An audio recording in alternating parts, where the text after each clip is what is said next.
Hello दोस्तों, मैं हूं मीर और आज मैं एक्सप्लेन करूंगा माँ बेटे की एक बहुत ही इमोशनल कहानी। ये कहानी सुनने के बाद आपकी आंखों में आंसू आ सकते हैं और वीडियो देख रहे कुछ लोग जिन्होंने अपनी जिंदगी में किसी अहम इंसान को खोया है वो इस मूवी से कहीं ना कहीं कनेक्ट कर पाएंगे। इस मूवी का नाम है बी विथ यू, जो कि सन 2018 में रिलीज हुई थी। ये एक फैंटेसी ड्रामा रोमांटिक मूवी है। इस मूवी को IMDb पर 7.7 आउट ऑफ 10 की रेटिंग मिली है, जिससे हम समझ सकते हैं कि इस मूवी को लोगों ने कितना प्यार दिया है। So without wasting much time चलते हैं सीधा वीडियो की तरफ।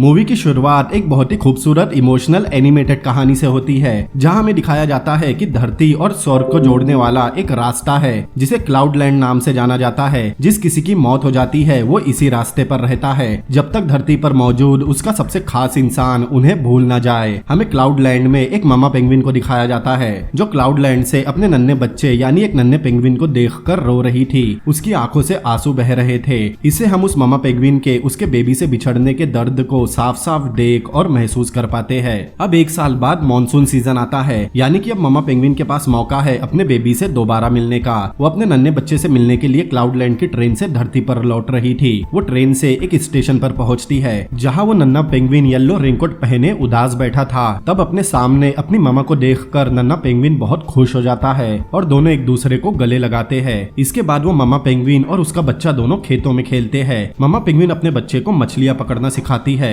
और उसके साथ बहुत प्यारा वक्त गुजारती है। तभी क्लाउड लैंड से एक परी आती है जो उस मामा पेंगुइन को याद दिलाती है कि अब उसके वापस लौटने का समय हो गया है, क्योंकि नियम के मुताबिक वो मॉनसून के मौसम तक ही अपने बच्चे के साथ रह सकती थी। अब मॉनसून खत्म हो चुका है, अब उसे यहाँ से चलना होगा, क्योंकि अगर वो अभी नहीं गई तो उसकी ट्रेन मिस हो जाएगी और वो फिर कभी अपने बच्चे को क्लाउड लैंड से भी देख नहीं पाएगी। ये बात सुनकर मम्मा पेंगुइन बहुत दुखी होती है। अब मम्मा पेंगुइन जाने के लिए तैयार थी, वो काफी दुखी थी, लेकिन अब वो रो नहीं रही थी। उसका बच्चा भी खुशी खुशी उसे जाने की परमिशन दे देता है और फिर दोनों एक दूसरे को एक स्माइल देते हैं, एक दूसरे से गले मिलते हैं। फिर मामा पेंगुइन उस ट्रेन से वापस क्लाउड लैंड आ जाती है। वो फिर से अपने बच्चे को क्लाउड लैंड से देख रही थी, लेकिन अब वो कभी नहीं रोई। इसके साथ ही ये कहानी यही खत्म होती है। फिर हम देखते हैं ये कहानी हू नाम का एक छोटा और मासूम बच्चा अपनी बुक में पढ़ रहा था। ये कहानी उसकी मामा ने लिखी थी। हू इस कहानी को पढ़कर बहुत इमोशनल हो रहा था। तभी वो अपने रूम से बाहर बैठे कुछ लोगों को बात करते हुए देखता है। दरअसल हू की मामा की मौत हो चुकी है और वो लोग यही बात कर रहे होते हैं कि ना जाने हू के पिता उसका ख्याल कैसे रखेंगे, क्योंकि उसकी माँ की मौत हू की वजह से ही हुई है। अगर हू ना होता तो उसकी माँ नहीं मरती,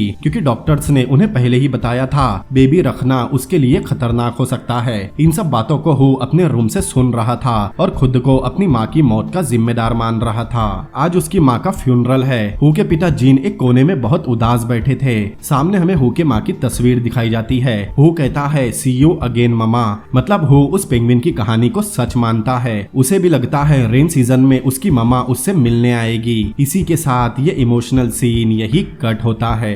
अब कहानी एक साल आगे बढ़ती है। मौसम हल्की गर्मियों का था। अब सुबह के समय हू के पापा जिन अलार्म से जागते हैं और उस अंधेरी सुबह में अपने काम के लिए अपनी साइकिल से निकल जाते हैं। जिन एक स्विमिंग पूल का केयर टेकर है, वो उस पूल की सफाई करता है। फिर सीन हू की तरफ शिफ्ट होता है। हू भी अपनी नींद से जागता है और वापस सोने के लिए एक अलमीरा के अंदर चला जाता है, जहां वो अपनी मामा के कपड़ों को पकड़कर सो जाता है। अगले सीन में हम देखते हैं जिन वापस अपने घर लौट चुका है। वो अपने बेटे हू और खुद के लिए नाश्ता बना रहा था। उसे कुकिंग ठीक से नहीं आती और किचन भी पूरा मेस था। वो अपने बेटे को उठाने के लिए आवाज लगाता है, क्योंकि उसके स्कूल का समय हो गया था। जिन पहले बेडरूम में जाता है जहाँ पिछली रात हू सोया था, लेकिन हू वहाँ नहीं था। जिन समझ जाता है हू हमेशा की तरह अपनी माँ के अलमीरा में सो रहा होगा। जिन अलमीरा खोलता है और फिर हू को जगाता है। हू सीधा लिविंग रूम की तरफ जाता है। टीवी पर एक न्यूज चल रही थी जिसमें न्यूज एंकर बताती है कि मौसम विभाग के मुताबिक अगले 1-2 दिन में थोड़ी गर्मी रहेगी, लेकिन इस वीकेंड से बारिश शुरू हो जाएगी। ये न्यूज सुनकर हू बहुत खुश होता है। वो जिन से पूछता है क्या वो एक्साइटेड है। जिन उसके एक्साइटमेंट की वजह पूछता है, जिस पर हू उससे कहता है कि अब बहुत जल्द बारिश शुरू हो जाएगी और बारिश के शुरू होते ही उसकी मामा वापस लौटेगी।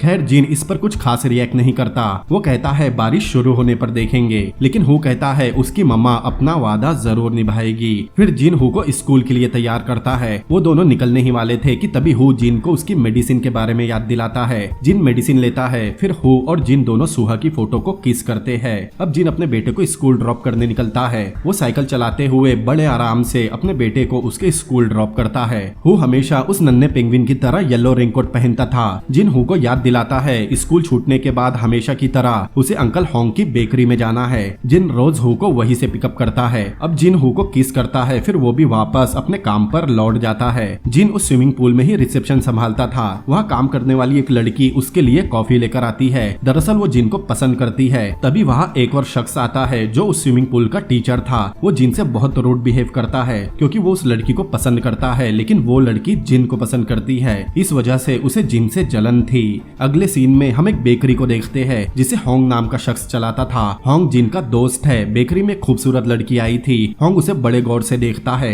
लेकिन उस लड़की ने ड्रेस से अपना मुंह ढक रखा था। उस लड़की के जाते ही वहाँ हु आता है। वो थोड़ा उदास दिखाई दे रहा था। होंग उसके उदासी की वजह पूछता है। हु होंग से कहता है कि आखिर उसके पापा मतलब जिन दौड़ क्यों नहीं पाते। इसके साथ ही वो बहुत से काम नहीं कर पाते। इस पर होंग उसे एक ट्यूबलाइट का एग्जाम्पल देते हुए कहता है कि अगर हम एक बल्ब को बार बार चालू बंद करेंगे तो वो बल्ब टूट जाएगा। ठीक इसी तरह उसके पापा हर तरह के काम करेंगे तो वो भी कमजोर हो जाएंगे। इससे उन्हें खतरा हो सकता है। होंग हु से पूछता है आखिर वो अपने पापा को दौड़ाना क्यों चाहता है। तब हु बताता है उसके स्कूल में एक फैमिली रिले रेस होने वाली है जिसमें सभी बच्चों को अपने फादर के साथ दौड़ना है। होंग कहता है इसमें चिंता करने वाली बात क्या है, वो हु के साथ रेस में पार्ट लेगा। हु कहता है लेकिन उसके पैर बहुत छोटे हैं, वो रेस जीत नहीं पाएगा। लेकिन होंग उसे समझाता है कि उसके पैर बहुत लंबे हैं। वो अपने पेट को अपना पैर बताता है जिससे हु को लगे कि वाकई में होंग के पैर बहुत लंबे हैं। ये सुनकर हु खुश हो जाता है कि वो अब रेस जीत सकता है। तभी वहाँ जिन आ जाता है। जिन हु से उसके एक्साइटमेंट की वजह पूछता है। हु उसे अपने क्लास में होने वाली रिले रेस के बारे में बताता है जिसमें बच्चों को अपने फादर के साथ दौड़ना है।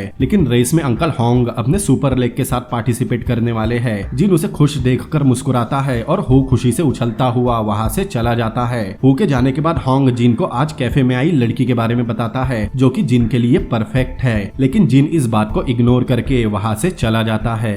अगले दिन हु के स्कूल में रिले रेस थी जिसमें सभी बच्चे बहुत एक्साइटेड दिखाई दे रहे थे। वही दूसरी तरफ जिम अपने पूल सेंटर पे था। वो आज जल्दी जा रहा था क्योंकि आज हु का कंपटीशन है। तभी उसे जलने वाला वो स्विमिंग पूल टीचर जिनको जाते हुए देख लेता है और उसे जानबूझकर एक काम में फंसा देता है। वो उसे बल्ब चेंज करने को कहता है। असल में वो स्विमिंग टीचर जिनको काम में फंसाए रखना चाहता था। उधर रिले रेस के लिए स्टूडेंट्स रेडी हो रहे थे जहाँ हु की तरफ से होंग आया था। उसने अपनी पैंट को पेट तक पहन रखा था। वो अपने दोस्तों से कहता है उसके अंकल के पास सुपर लेग्स है, लेकिन उसके दोस्त उसे डिमोटिवेट करते हुए कहते हैं कि होंग उसके फादर नहीं है, जबकि बाकी सभी बच्चों के फादर रेस में दौड़ने वाले हैं। अब हु होंग के पास जाकर उससे कंपटीशन की टी शर्ट वापस मांगता है क्योंकि होंग उसका फादर नहीं है, इसीलिए उसे रेस में हिस्सा नहीं लेना चाहिए। हु वहाँ से उदास होकर जा ही रहा था। तभी वहाँ जिन आ जाता है और उससे कहता है वो दौड़ने के लिए तैयार है। इस पर हु बहुत खुश हो जाता है क्योंकि उसके पापा अब उसके साथ इस कंपटीशन में पार्ट लेने वाले हैं। कुछ देर बाद रेस शुरू होती है। सभी अपनी टीम को चेयर कर रहे थे। हु भागता हुआ जिन को रॉड लाकर देता है। वो थोड़ा पीछे थे। जिन धीरे धीरे दौड़ रहा था, लेकिन अपने बेटे को उदास देखकर जिन तेजी से दौड़ने लगता है और अपने सामने वाले आदमी को पीछे छोड़ते हुए सबसे आगे आ जाता है।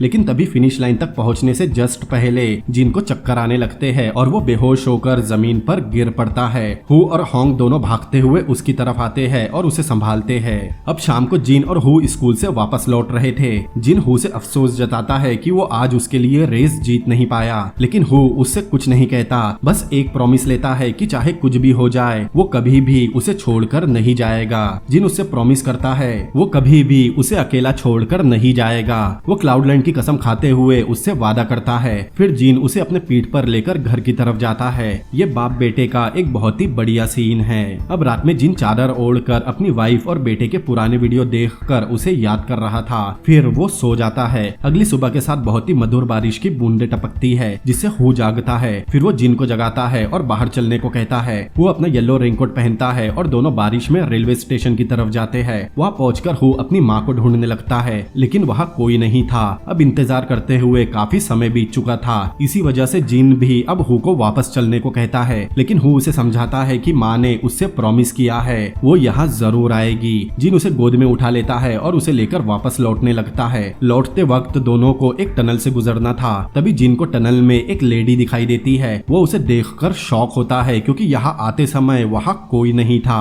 लेकिन तभी हु उस लेडी को देखकर उसे मामा कहकर पुकारने लगता है। जिन उसे रोकते हुए कहता है कि पहले चलकर देख तो लो कि ये वाकई में उसकी मामा ही है या कोई और। जिन उस लेडी के पास जाता है। थोड़ा आगे जाने पर जिन को समझ में आता है वो हु की मामा ही है। जिन अब शॉक होने के साथ थोड़ा घबराने लगता है। उसे लग रहा था वो भूत है, लेकिन हु कहता है तो क्या हुआ, वो उसकी मामा है। तभी हु खुद पर कंट्रोल खो देता है और मामा कहता हुआ उस लेडी के पास जाता है। जिन उसे रोकने के लिए उसके पीछे भागता है। हु उस लेडी को उठाने की कोशिश करता है। तभी रेलवे ट्रैक पर बैठी वो लेडी अपने चेहरे से बाल हटाती है। उसे देखते ही जिन एकदम से धक्का खाकर पीछे गिर जाता है, जैसे उसने कोई भूत देख लिया हो। ऐसा हो भी क्यों ना, क्योंकि ये लेडी और कोई नहीं बल्कि वाकई में हु की मामा और उसकी पत्नी सुहा थी, जिसकी 1 साल पहले मौत हो चुकी है। क्या ये वाकई में उसकी पत्नी थी जो क्लाउडलैंड से आत्मा की तरह वापस लौट आई है, या फिर ये कोई और है? ये सब हम मूवी में आगे जानेंगे। फिलहाल जिन उसे देखकर संभल ही रहा था। तभी सुहा भी बड़ी हैरानी से हु की तरफ देखती है। ऐसा लग रहा था जैसे उसने हु को पहली बार देखा हो। सुहा हु को पहचानने से इनकार करती है। हु उससे कहता है कि वो उसकी मम्मा है जो क्लाउडलैंड से वापस लौटी है। हु जिन को उस लेडी को यकीन दिलाने कहता है कि वो उसकी मम्मा ही है, लेकिन जिन तो खुद को ही यकीन दिलाने में खोया था। उसे तो खुद यकीन नहीं हो रहा था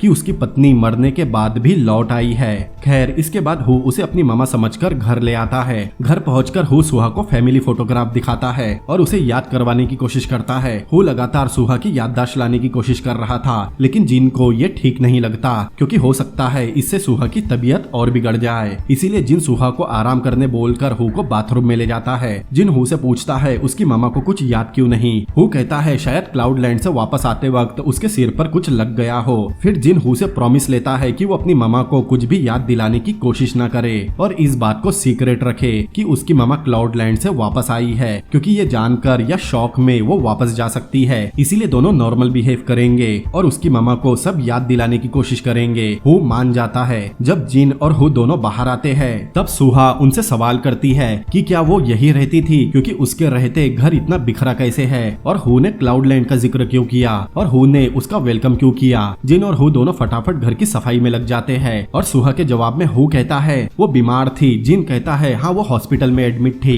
हु कहता है वो क्लाउडलैंड हॉस्पिटल में एडमिट थी। सुहा पूछती है फिर वो हॉस्पिटल की बजाय टनल में क्या कर रही थी। तब हु कहता है वो ठीक हो चुकी थी। तब जिन कहता है वो कल ही डिस्चार्ज होकर वापस आई है। फिर हु कहता है वो हाइड एंड सीक खेल रहे थे। उसकी बातें सुनकर सुहा को थोड़ा यकीन होता है, लेकिन तभी उसके सिर में दर्द होने लगता है। दोनों भागकर उसके पास आते हैं। दोनों कहते हैं हाइड एंड सीक खेलते समय उसका सिर किसी चीज से लग गया होगा, जिससे वो बेहोश हो गई और उसकी याददाश्त चली गई। दोनों खुश होते हैं क्योंकि उन्होंने सुहा के सभी सवालों के जवाब दे दिए थे। दिन ढलता है और उसी रात जिन सुहा के कमरे में जाता है, जहाँ वो भी सुहा के साथ ही सो रहा था। जिन सुहा को टच करके देखता है कि वो इंसान ही है। सुहा इंसान ही थी। जिन मुस्कुराता है और ये सीन यही कट होता है। अगली सुबह हम देखते हैं रोजाना की तरह जिन अपने काम पर लग चुका था। वो पूल एरिया की सफाई कर रहा था। इधर हु स्कूल के लिए रेडी हो रहा था। तब सुहा उसे अपने पास बुलाती है और उसकी बटन ठीक से लगाती है। तभी जिन भी वहाँ आता है। सुहा कहती है जैसा बाप वैसा बेटा, क्योंकि जिन अपनी जिप लगाना भूल गया था। फिर जिन उसे आराम करने कहता है और उसने पहले ही खाना बना दिया है, लेकिन सुहा उसे काफी रूड जवाब देती है। तब हु स्कूल के लिए रेडी था। वो सुहा को किस करके बाहर चला जाता है। जिन भी उसकी तरफ किस करने के लिए बढ़ता है, लेकिन कर नहीं पाता। जिन सुहा की तस्वीर को किस करते हुए अपने काम पर निकल जाता है। जिन हु को स्कूल में छोड़ता है, लेकिन उसके जाते ही हु स्कूल से बाहर निकल जाता है। इधर सुहा अकेली होती है। तब एक दराज में उसे उसका ही वॉलेट मिलता है। वॉलेट में किसी दरवाजे की चाबी थी और एक वेडिंग रिंग भी थी। सुहा उस रिंग को पहन लेती है। तभी वहाँ हु आ जाता है, जिससे सुहा हड़बड़ा जाती है। हु उसे बताता है कि आज उसके स्कूल की जल्दी छुट्टी कर दी गई। असल में हु को अपनी मामा के साथ टाइम स्पेंड करना था, और ऐसा हो भी क्यों ना, आखिर इतने समय बाद उसकी मामा जो उससे मिली थी। फिर हम सुहा और हु को आपस में खूब खेलते हुए देखते हैं। दोनों आपस में बहुत तरह के गेम खेलते हैं। सुहा उसके साथ योगा करती है। आज हु बहुत खुश था और सुहा भी उसके साथ बिल्कुल बच्ची बन गई थी। हालांकि उसे याद नहीं वो उसकी माँ है। अब शाम को जिन वापस आता है और दोनों को बॉक्सिंग करता देख खुश होता है। फिर तीनों बैठकर डिनर कर रहे होते हैं। तभी हु सुहा के हाथ का बना राइस केक खाने की जिद करने लगता है। सुहा उसकी बात मान लेती है और राइस केक बनाने किचन में जाती है, लेकिन कुकिंग के दौरान फ्रेंच फ्राइज जैसा कुछ तवे पर से उड़ने लगता है। हु डरकर टेबल के नीचे छुप जाता है और जिन तेजी से भागता हुआ सुहा की तरफ जाता है और उसे पीछे से कवर कर लेता है, जिससे वो गर्म चीज जिन के पीठ से टकराती है, लेकिन वो सुहा को बचा लेता है। जिन ने उसे पकड़ा हुआ था, तब सुहा उसे खुद को छोड़ने कहती है। अब थोड़ी देर बाद जिन अपनी दवाई खाकर सोफे पर बिजी होने का नाटक करता है, तभी सुहा बाथरूम से नहाकर निकलती है। उसके रूम की तरफ जाते समय जिन उसे देखता ही रह जाता है। रूम में आने पर उसे होश होता हुआ दिखाई देता है। जिन उसे दूसरे कमरे में ले जा रहा था, लेकिन सुहा मना कर देती है। अब जिन जा रहा था, लेकिन सुहा जिन को कपड़े उतारने बोलती है। उसे देखकर जिन को लगता है सुहा यामाकाटा करना चाहती है। अब जिन बाहर निकलकर अपनी पैंट उतारने लगता है, लेकिन सुहा कहती है क्या उसके पैर भी जल गए हैं। तब सुहा के हाथ में क्रीम देखकर जिन को समझ में आता है कि सुहा उसे टी शर्ट उतारने बोल रही है, जिससे वो उसकी पीठ पर मरहम लगा सके। जिन अपनी सोच की वजह से बहुत शर्मिंदा फील करता है। फिर सुहा जिन के जख्मों पर मरहम लगाती है और उससे कहती है उसे याद नहीं, लेकिन वो एक माँ और पत्नी है, इसीलिए उसे हु के साथ जिन का भी ख्याल रखना होगा। फिर सुहा कहती है उनकी लव मैरिज हुई होगी। जिन कहता है इस बात पर यकीन करना मुश्किल है, सुहा को बस ये जानना था उनकी शादी कैसे हुई। इस मूवमेंट पर सुहा के साथ साथ हम ऑडियंस भी जिन और सुहा के पास्ट को जानने के लिए क्यूरियस होते हैं। सुहा के कहने पर जिन बताता है वो दोनों पहली बार हाई स्कूल में मिले थे। 3 साल वो एक ही क्लास में थे। अब कहानी फ्लैशबैक में जाती है। सुहा 3 साल तक लगातार उस स्कूल के टॉप स्टूडेंट में थी, जो हमेशा टॉप ग्रेड लाते थे। उस तक नॉर्मल स्टूडेंट का पहुंचना मुश्किल था और जिन एक स्विमर था। उसका बस आधा दिन क्लास में गुजरता था, वो भी ज्यादातर सोते हुए, जिस वजह से कई महीनों तक उन दोनों में बात नहीं हो पाई और बाकी का समय जिन स्विमिंग प्रैक्टिस करते हुए बिताता था।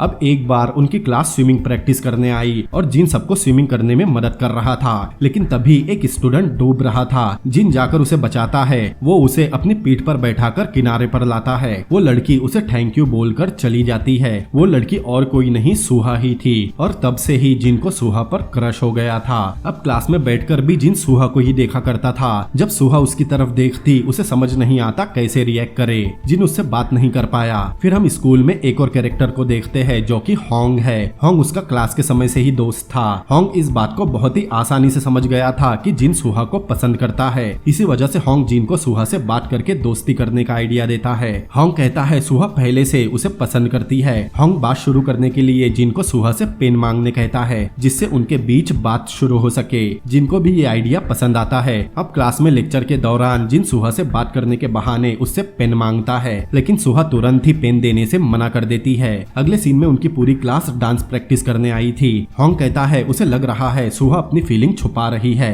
अब डांस प्रैक्टिस शुरू होती है, लेकिन टीचर सबको रोक लेता है क्योंकि जिन ठीक से डांस नहीं कर रहा था। तब जिन कहता है वो लेफ्टी है, इसीलिए उसे परेशानी हो रही है। तब टीचर सुहा को उसके पास भेजता है क्योंकि सुहा भी लेफ्टी है। दोनों साथ में डांस कर रहे थे। होंग भी पीछे से जिन को इशारों में चेयर अप कर रहा था। जिन सुहा के साथ डांस तो कर रहा था, लेकिन अंदर से वो बहुत ज्यादा नर्वस था। फिर वो सुहा को देखने लगता है। तब गलती से वो सुहा के पैर पर अपना पैर रख देता है। फिर तुरंत सॉरी कहते हुए उसका पैर साफ करने लगता है, लेकिन खड़ा होते ही वो सुहा के नाक पर अपना सिर मार देता है, जिससे उसकी नाक से खून बहने लगता है, जिससे सुहा नाराज होकर वहाँ से चली जाती है। इसके बाद से लेकर स्कूल के आखिरी दिन तक जिन और सुहा के बीच कोई बातचीत नहीं हुई। अब स्कूल के आखिरी दिन होंग जिन को सुहा से बार बार अपने मन की बात कहने को उकसा रहा था, लेकिन जिन उसे मना कर रहा था। तभी सुहा अपने हाथ में एक डायरी लिए वहाँ आती है और पहले होंग को वो डायरी देती है ताकि वो उसमें कुछ लिख सके। दरअसल आज स्कूल का फेयरवेल था।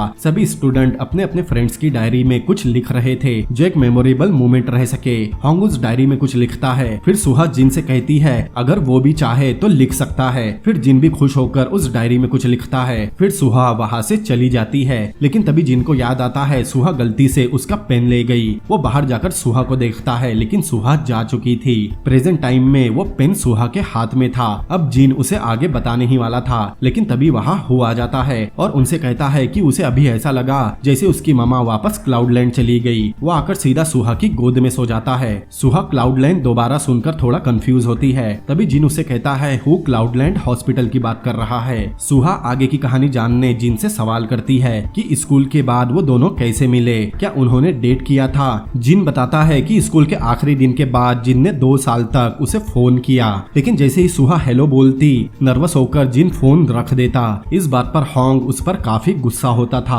अब 1 साल बाद एक शाम जिन ने फिर उसे कॉल किया। जैसे ही सुहा ने हेलो बोला, वो फोन रखने ही वाला था, लेकिन होंग ने उसे फोन रखने नहीं नहीं दिया। वो दोनों आपस में झगड़ ही रहे थे। सुहा लगातार हेलो बोल रही थी। तभी होंग बड़ी मुश्किल से फोन पर बोल देता है वो जिन बोल रहा है उसकी स्कूल से। फिर आराम से बाहर निकल जाता है। जिन फिर से बहुत नर्वस होने लगता है। उसके पास बात करने को कुछ था नहीं, इसी वजह से वो सुहा से अपना पेन वापस मांगता है जो स्कूल के आखिरी दिन वो अपने साथ ले गई थी। सुहा जिन से मिलकर पेन लौटाने तैयार हो जाती है। बाहर निकलकर जिन चिल्लाने लगता है। उसकी खुशी का कोई ठिकाना नहीं होता। अब अगले दिन जिन अपने पुराने स्कूल के पास आता है। उसके सामने ही सुहा उससे मिलने वाली थी, लेकिन जिन एकदम जोकर बनकर आया था। सब उसे देखकर हंस रहे थे। जिन उससे मिलता है। कुछ समय तक दोनों कुछ बात नहीं करते। फिर सुहा उसे पेन वापस देती है। अब दोनों फिर से चुप हो जाते हैं। जिन कहता है बहुत गर्मी है और उसे टेक केयर बोलता है। अब ये सुनकर सुहा उसे बाय बोलकर जाने लगती है। जिन के पास ये आखिरी मौका था सुहा के साथ थोड़ा वक्त बिताने का। तब हिम्मत करके जिन सुहा को आवाज देता है। सुहा रुक जाती है। जिन सुहा से पूछता है क्या उसे प्यास लगी है। दरअसल ये लंच का ऑफर था। सुहा मान जाती है। फिर दोनों एक रेस्टोरेंट में जाकर लंच करते हैं। जिन उसके लिए नॉर्वे की एक बुक लाया था। वो कहता है उसे नॉर्वे बहुत पसंद है, लेकिन सुहा को नॉर्वे कुछ खास पसंद नहीं था। ये जानकर जिन थोड़ा शॉक होता है, क्योंकि स्कूल में उसने सुहा के पास नॉर्वे की एक बुक देखी थी। ये सुनकर सुहा हंस देती है, क्योंकि वो बस एक नॉवेल थी। फिर दोनों के बीच अच्छी बातचीत होती है। अब रात हो चुकी थी। दोनों एक बस स्टॉप पर खड़े थे। सुहा को वापस जाने के लिए बस पकड़ना था, लेकिन सुहा बस में नहीं जाती। बारिश भी शुरू हो गई थी। ऐसे ही सुहा कई सारी बस छोड़ देती है। ये देखकर जिन बहुत खुश होता है, क्योंकि सुहा भी उसके साथ वक्त बिताना चाहती है। लेकिन अब आखिरी बस आती है। बस के अंदर जाने से पहले सुहा जिन को गुड बाय कहते हुए बताती है कि वो इस विंटर ब्रेक में सियोल से वापस नहीं आएगी, क्योंकि सुहा सियोल के ही एक कॉलेज में पढ़ती है। तभी बस चल पड़ती है। सुहा आकर अपनी सीट पर बैठती है, लेकिन बस में बैठे कुछ लोग बाहर देखकर हंसने लगते हैं। सुहा बाहर देखती है। दरअसल जिन बस के पीछे भागता हुआ आ रहा था। फाइनली वो बस पकड़ लेता है। जिन अंदर आता है और सुहा से पूछता है कि क्या वो उसे लेटर लिख सकता है। सुहा जिन को देखकर हंस देती है। फिर वो उसके सिर से बह रहे हेयर कलर को पोंछते हुए हाँ में सिर हिलाती है। उनके बीच का रोमांस देखकर बस में बैठे लोग बहुत खुश होते हैं, लेकिन तभी बस का ड्राइवर जिन को उसकी इस हरकत के लिए बस से बाहर निकाल देता है। अब ये सुनकर प्रेजेंट टाइम में हु हंस रहा था और उसे हंसता हुआ देख वो दोनों भी हंस देते हैं। अगले दिन जिन अपने काम पर था। तभी वो न्यूज में देखता है कि इस साल रेन सीजन लंबा चलने वाला है। ये देखकर जिन खुश होता है। उसे खुश देखकर वहाँ काम करने वाली लड़की पूछती है क्या वो किसी के साथ डेट कर रहा है, लेकिन जिन मना कर देता है। तभी वह स्विमिंग टीचर आकर उस पर लाइन मारता है, लेकिन वो उसे भाव नहीं देती।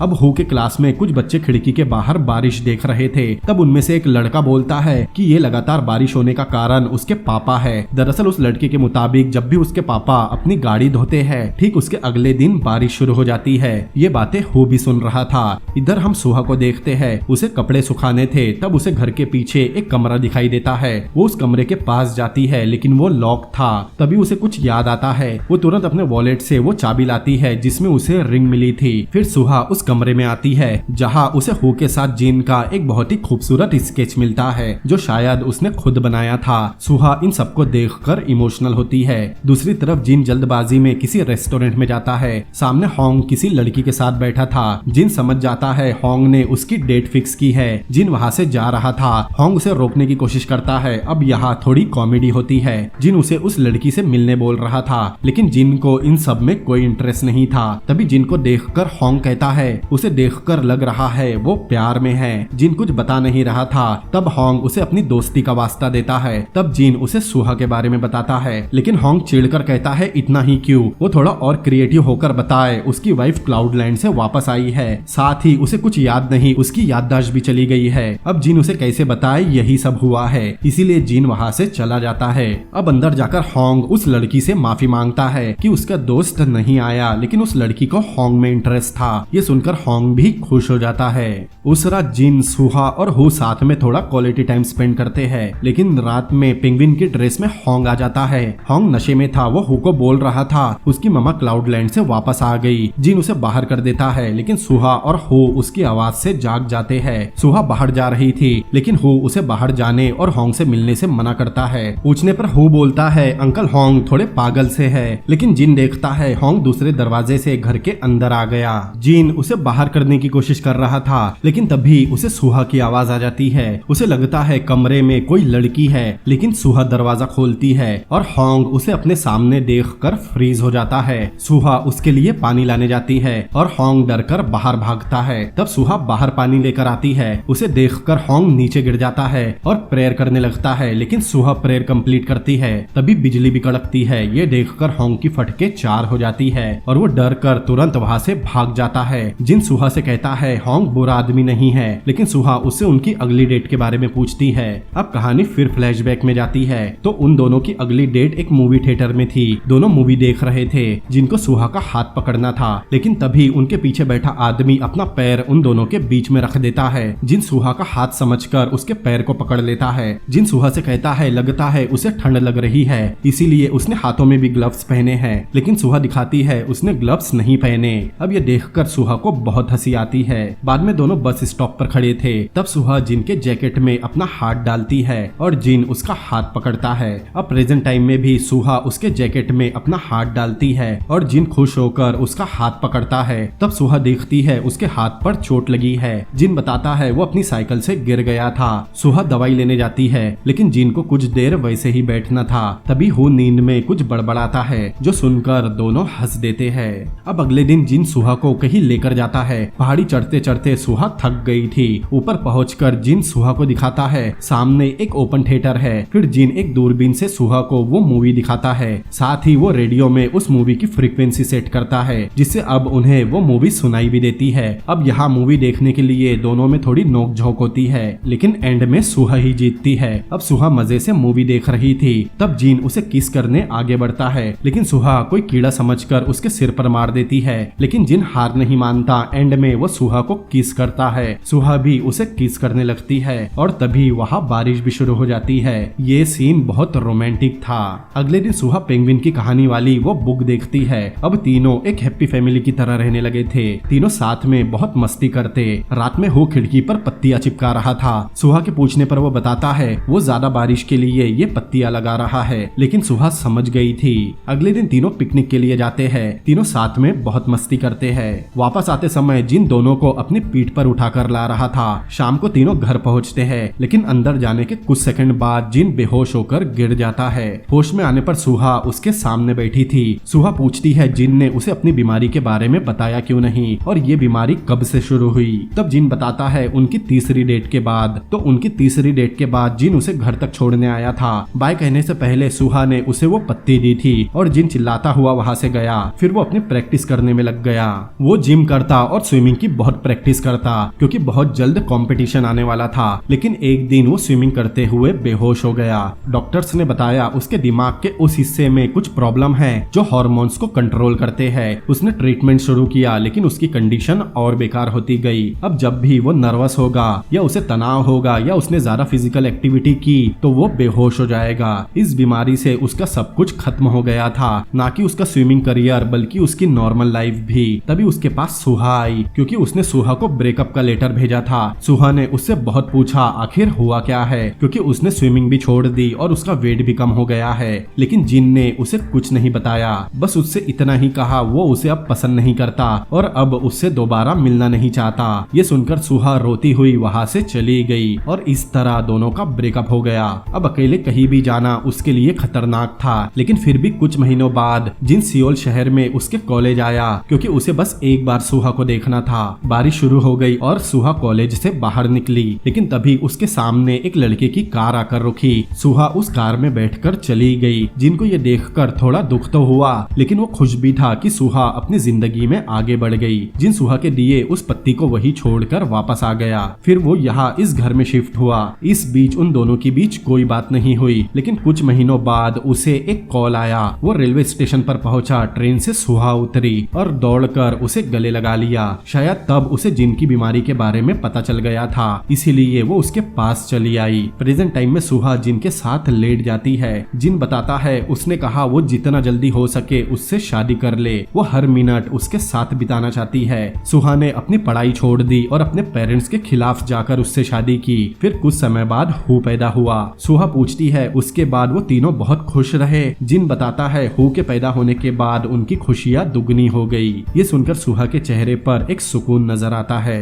अगली सुबह ब्रेकफास्ट के टाइम हो बताता है उसकी स्कूल में एक प्रोग्राम होने वाला है, उसमें क्लास के सभी बच्चे गाना गाने वाले हैं। वो भी उसमें हिस्सा ले रहा है। वो सुहा को भी उसका गाना सुनने बुलाता है और सुहा जिन को भी आने कहती है। तभी टीवी पर मौसम की न्यूज आ रही थी। जिन उठकर टीवी बंद कर देता है और सुहा के पूछने पर बात टाल देता है। अब कुछ समय बाद सुहा उस कमरे में सफाई कर रही थी। तभी उसे एक डायरी मिलती है जो उसी ने लिखी थी। अब सुहा उसे पढ़ना शुरू करती है। सुहा दिन भर उस डायरी को पढ़ती रहती है। अब रात में जिन घर वापस आता है तब वो देखता है सुहा हु को खाना बनाना सिखा रही है और हु आसानी से सीख भी रहा है। अब नहलाते समय हु जिन से पूछता है उसने खिड़की पर 8 पत्तियां लगाई थी लेकिन अब वहाँ 9 है। जिन ने वहाँ पत्तियां नहीं लगाई थी। तब हु कहता है शायद उसकी मम्मा ने लगाई हो। जिन ये सुनकर समझ जाता है सुहा को पता है रेन सीजन खत्म होने पर उसे वापस जाना होगा। वही दूसरी तरफ सुहा भी उस पेंगुइन की कहानी की बुक को देखती है जिसमें लिखा है उसे वापस जाना ही होगा।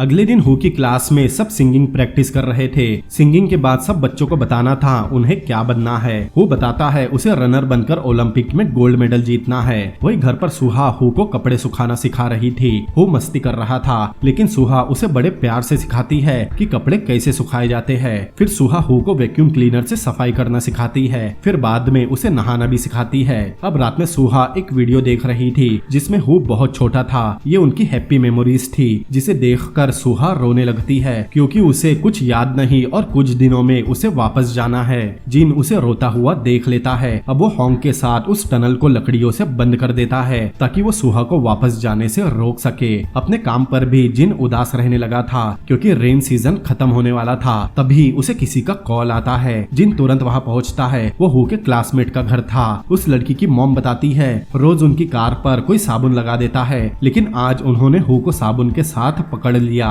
जिन पूछता है उसने ऐसा क्यों किया लेकिन हु कोई जवाब नहीं देता। जिन उस लेडी से माफी मांगता है और उसके नुकसान की भरपाई करने कहता है लेकिन उस लेडी को हु की परवाह थी। उसे लगता है मॉम न होने की वजह से हु को इमोशनल प्रॉब्लम्स है और उसे थेरेपी की जरूरत है। अब वापस जाते समय हु रास्ते पर रो रहा था। उस लड़के ने कहा था जब भी उसके डैड उनकी कार धोते हैं तब बारिश आती है, इसीलिए वो उनकी कार धोता था ताकि बारिश ना रुके और उसकी मम्मा उसे कभी छोड़कर ना जाए। उसे रोता हुआ देख जिन हु को गले लगा लेता है। अब रात में सुहा हु के पास बैठी थी। उसे हु के लिए कुछ करना था। अगली सुबह हम होंग की बेकरी देखते हैं। होंग अपने सामने सुहा को देखकर शॉक रह जाता है। सुहा उससे एक फेवर मांगने आई थी। वो एक ताबीज लेकर उसके पास बैठता है। सुहा उस ताबीज को पकड़कर दीवार पर लगा देती है। सुहा होंग से पूछती है वो अपनी बेकरी बंद तो नहीं करने वाला क्योंकि उसे जो फेवर चाहिए उसमें लंबा समय लगेगा। वही दूसरी तरफ जिन देखता है टनल पर लगाई सारी लकड़ियां तेज बारिश से हट गई।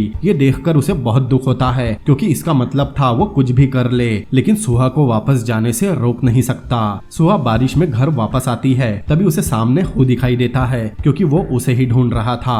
अब रात में दोनों मिलकर हु का बर्थडे सेलिब्रेट करते हैं लेकिन हु खुश नहीं था क्योंकि सुहा वापस जाने वाली थी लेकिन दोनों किसी तरह उसे मना लेते हैं। बाद में सुहा बात करके जिन का ध्यान भटकाने की कोशिश करती है क्योंकि वो भी बहुत दुखी था लेकिन कुछ देर बाद सुहा भी रोने लगती है क्योंकि वो दोनों से बिछड़ने वाली थी। तब जिन उसे किस करता है। अब अगली सुबह सुहा कहीं जाने निकलती है। उसने वही कपड़े पहने थे जो यहाँ आने पर पहने थे और आज ही हु के स्कूल में सिंगिंग प्रोग्राम था। सुहा स्कूल पहुँच गई थी लेकिन जिन अभी तक नहीं आया था। जिन स्विमिंग क्लब से निकल ही रहा था लेकिन तभी वो देखता है स्विमिंग टीचर पानी में बेहोश पड़ा है। उसके सिर पर वही ट्यूबलाइट लगा था जो उसने जिन से लगवाई थी। जिन को समझ नहीं आता वो क्या करे। अगर उसे बचाने वो पानी में उतरा तो बेहोश हो जाएगा और हु के स्कूल नहीं जा पाएगा। अगर नहीं उतरा तो वो टीचर मारा जाएगा। लेकिन जिन उसे बचाने पानी में कूद जाता है। सुहा उसे कॉल कर रही थी लेकिन कोई रिस्पॉन्स नहीं आता। अब हु के क्लास में बच्चे सिंगिंग कर रहे थे और सुहा उन्हें दूर खड़ी देख रही थी। वो सामने नहीं आ सकती क्योंकि सबको पता है वो मर चुकी है। अब सिंगिंग के बाद सब बच्चे सामने आकर बताते हैं उन्हें बड़ा होकर क्या बनना है लेकिन हु का नंबर आने पर वो चुपचाप खड़ा था। जब वो सामने देखता है उसे सुहा दिखाई देती है मतलब उसकी माँ आई है। अब हु सामने आकर कहता है उसे रनर बनना है लेकिन फिर कहता है उसे क्लीनिंग करनी आती है जो उसे उसकी मम्मा ने सिखाया है। उसे कपड़े धोना और सुखाने आते हैं। उसे नहाना और अपने बाल धोने आते हैं। साथ ही उसे कुकिंग भी आती है। ये सुनकर सुहा समझ गई थी हु जैसा नन्हा बच्चा समझ गया है वो क्या चाहती है। हु कहता है वो अपनी मम्मा से प्रॉमिस करता है अपना और अपने पापा का ख्याल रखेगा।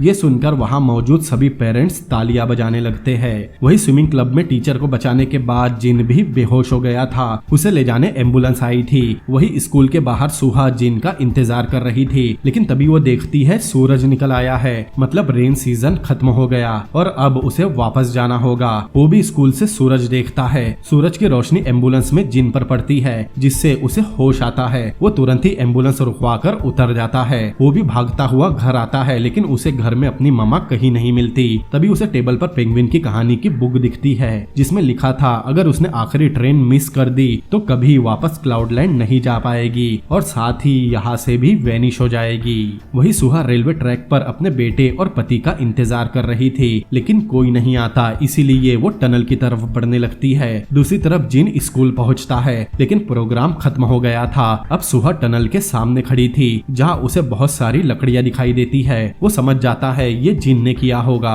अब वो टनल के अंदर जाती है, लेकिन थोड़ा आगे जाते ही उसे हु पुकारता है। हु उसकी तरफ दौड़ता हुआ आ रहा था। वो तुरंत आकर अपनी मम्मा के गले लग जाता है। वो समझ गया था सुहा वापस जा रही है। सुहा उसे समझाती है उसके वापस जाने का समय हो गया है और उससे माफी मांगती है कि उसने हु को पहले पहचाना नहीं था। वही दूसरी तरफ जिन साइकिल से वही आ रहा था, लेकिन एक ट्रक से बचने के चक्कर में उसका एक्सीडेंट हो जाता है, जिससे उसकी साइकिल डैमेज हो जाती है। अब वो वहाँ पहुँचने के लिए दौड़ने लगता है। वही इस तरफ हु सुहा से माफी मांग रहा था, क्योंकि उसे लगता है सुहा की मौत उसकी ही वजह से हुई है। दरअसल उसने रिश्तेदारों को बात करते हुए सुना था उसके पैदा होने के बाद से ही सुहा की तबीयत खराब हुई थी। सुहा रोते हुए कहती है वो ऐसा कभी ना सोचे, वो हु के वजह से ही खुश थी। लेकिन हु कहता है अगर वो पैदा नहीं होता तो सुहा लंबी जिंदगी जीती। सुहा कहती है ऐसा कुछ नहीं है, हु के बिना उसका 100 साल जीना भी कोई मायने नहीं रखता। सुहा कहती है मामा और डैडी इसीलिए मिले थे ताकि हु दुनिया में आ सके। ये सुनकर हु खुद को दोष देना छोड़ देता है। सुहा कहती है वो क्लाउडलैंड से उसे देखेगी, इसीलिए उसे अच्छे से बड़ा होना है और अपने डैडी का ख्याल रखना है। वो सुहा से प्रॉमिस करता है। दूसरी तरफ जिन वहाँ आ रहा था, लेकिन तभी वो गिर जाता है। तब उसे कल रात की बात याद आती है। कल रात वो सुहा से माफी मांग रहा था। वो हमेशा उसे खुश रखना चाहता था, लेकिन सुहा कहती है वो बहुत खुश है। कल रात सुहा ने उससे वादा लिया था वो हु को उसकी मम्मा से भी ज्यादा प्यार देगा। तब वो हिम्मत करता है और अपनी बीमारी को ओवरकम करके खड़ा होता है और रोते हुए रेलवे ट्रैक की तरफ जाने लगता है। तब उसे कल रात की एक और बात याद आती है। सुहा ने कहा था उसे हमेशा हु के साथ रहना है और हु के बड़ा होने पर उसे लगे वो हु के लिए बोझ बन गया है, तब वो उसके पास क्लाउडलैंड आ जाए। वो उसके लिए अपने बगल की जगह संभाल कर रखेगी। अब फाइनली बिना बेहोश हुए जिन ट्रैक पर पहुंच जाता है। उसे सामने टनल में सुहा दिखाई देती है। दोनों एक दूसरे को देखते हैं। जिन रोते हुए सिर हिलाकर उसे जाने की इजाजत देता है। सुहा भी उसे रोते हुए और मुस्कुराते हुए देखती है और ये सीन यही कट हो जाता है।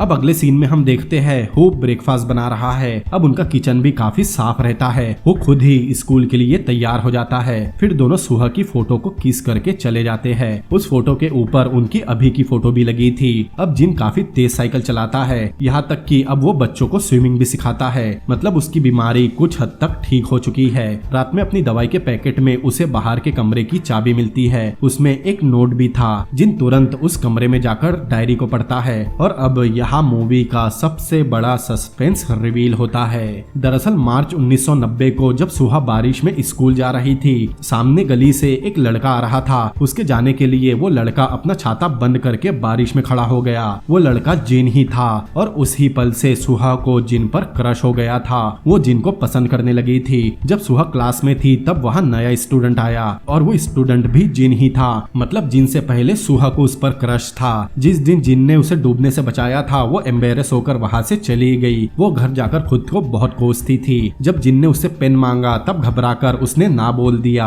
डांस प्रैक्टिस में भी वो जानबूझकर अपने पार्टनर के साथ गलत स्टेप कर रही थी ताकि उसकी जोड़ी जिन के साथ बन सके, लेकिन वहाँ उसकी नाक फूट गई। तब भी उसने खुद को बहुत कोसा। अब क्लास के आखिरी दिन वो हिम्मत करके जिन के पास गई और उसे डायरी में कुछ लिखने कहा। डायरी लेकर वो बाहर आकर छुप गई। वो गलती से जिन का पेन भी ले आई थी। जिन ने लिखा था it was good to be with you. तब ही वो अपना पेन लेने बाहर आया था और उसे सुहा नहीं दिखी। अब 2 सालों तक उसने जिन को कॉल करने की कोशिश की, लेकिन कभी हिम्मत नहीं कर पाई। एक दिन उसने डिसाइड किया वो जिन को कॉल करेगी, लेकिन तभी उसे जिन का ही कॉल आ गया। जब वो पेन देकर वापस जा रही थी वो चाहती थी जिन उसे रोके, और जब जिन ने उसे रोका तो वो बहुत खुश खुश हुई, लेकिन उसने अपने इमोशंस पर कंट्रोल रखा। दूसरी डेट पर उसका हाथ पकड़ने पर उसे बहुत खुशी हुई कि वो दोनों करीब आ रहे हैं। तीसरी डेट पर खुद को बहुत संभाल कर वो घर वापस आई, लेकिन एक दिन उसे जिन का लेटर मिला जिसमें उसने एक ही लाइन लिखी थी कि मुझे अब तुमसे दोबारा नहीं मिलना।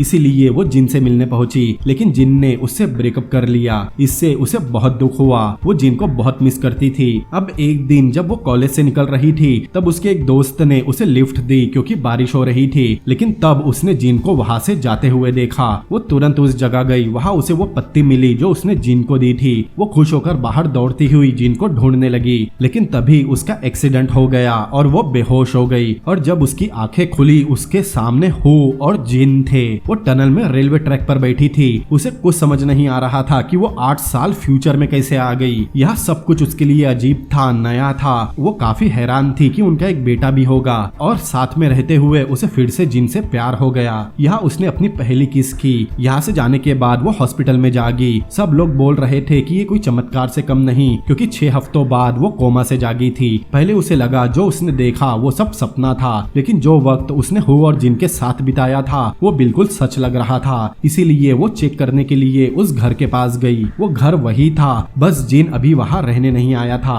उसने ये बात किसी को नहीं बताई क्योंकि कोई उसकी बात पर यकीन नहीं करता। ये उसका सपना था कि वो जिन से शादी करे और उनका क्यूट सा बेबी हो, लेकिन वो 32 साल की उम्र में मर जाएगी। वो बहुत डर गई क्योंकि उसे इतनी जल्दी नहीं मरना था। अगर वो जिन से ना मिले और किसी और से शादी करे तब वो बच सकती है। लेकिन सामने एक फैमिली को देखकर उसे समझ में आया वो जितने दिन भी जी ले, लेकिन वो उतना खुश नहीं रहेगी जितना वो इन 8 सालों में रहेगी। साथ ही उसे समझ में आया वो उस एक्सीडेंट से बची ही इसीलिए थी क्योंकि फ्यूचर में जिन और हो उसका इंतजार कर रहे हैं। इसलिए उसने तुरंत जिन को कॉल किया और उसके पास आ गई। अब कहानी कुछ साल आगे बढ़ती है। जिन बूढ़ा हो चुका है, तभी वहाँ होंग केक लेकर आता है। दरअसल आज हु की पहली डेट है। तभी वहाँ हु आता है। हु बड़ा हो चुका है और जैसा उसे उसकी मम्मा ने सिखाया था वो अपना, घर का और अपने डैड का पूरा ख्याल रखता है। यहाँ हमें पता चलता है सुहा ने होंग से क्या फेवर मांगा था। हर साल हु के बर्थडे पर होंग उसके लिए केक और एक लेटर लेकर आता है जो उसकी मम्मा उसके लिए पहले ही लिख कर गई है। लेटर देखकर हु बहुत खुश होता है। फिर होंग उसे डेट के लिए ले जाता है। जिन हु को गुड लक करता है। अब जिन अपने घर की गैलरी में खड़ा था और इसी के साथ ये मूवी भी यही एंड होती है। तो दोस्तों कैसी लगी आपको ये प्यारी सी मूवी, मुझे कमेंट करके जरूर बताएं। अगर ये वीडियो आपको पसंद आया हो तो इस वीडियो को लाइक करें, अपने दोस्तों के साथ शेयर करें और ऐसी ही अमेजिंग मूवीज के एक्सप्लेनेशन देखने के लिए मेरे चैनल को सब्सक्राइब करें। तो मिलते हैं अगली बार किसी और अमेजिंग मूवी के एक्सप्लेनेशन के साथ। Peace out.